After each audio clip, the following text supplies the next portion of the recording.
President Donald Trump on Monday disputed a widow's account of a condolence call he made to her following the death of her husband in Niger earlier this month.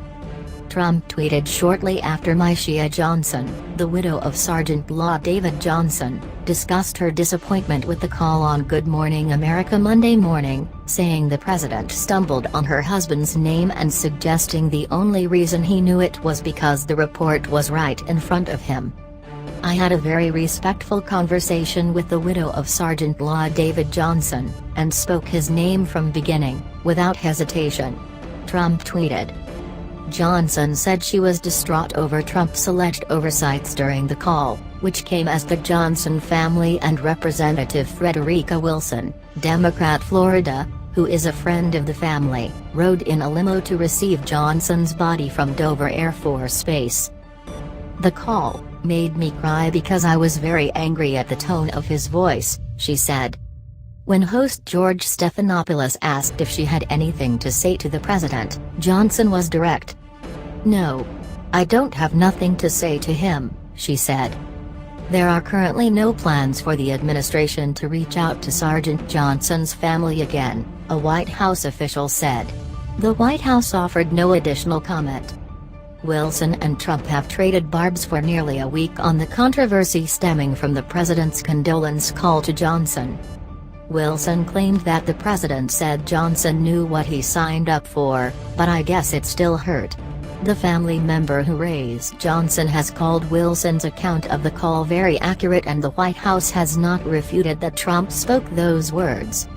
Myshia Johnson told Good Morning America Wilson's account of the call was 100% correct.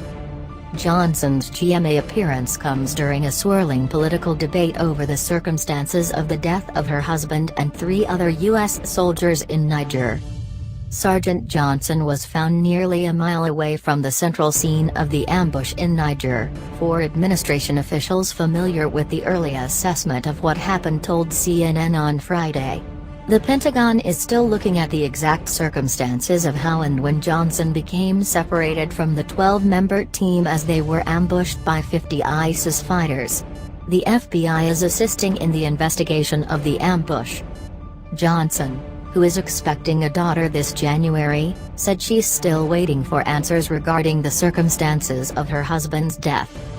"The questions that I have that I need answered is I want to know why it took them 48 hours to find my husband," she told Stephanopoulos. "Why couldn't I see my husband? Every time I asked to see my husband, they wouldn't let me."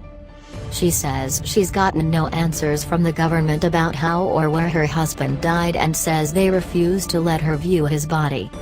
"They won't show me a finger, a hand, I don't know what's in that box," she said.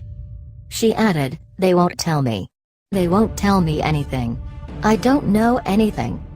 When Stephanopoulos asked if she believed she would get the answers to questions surrounding her husband's death, Johnson said, "If I keep pushing for them, I will."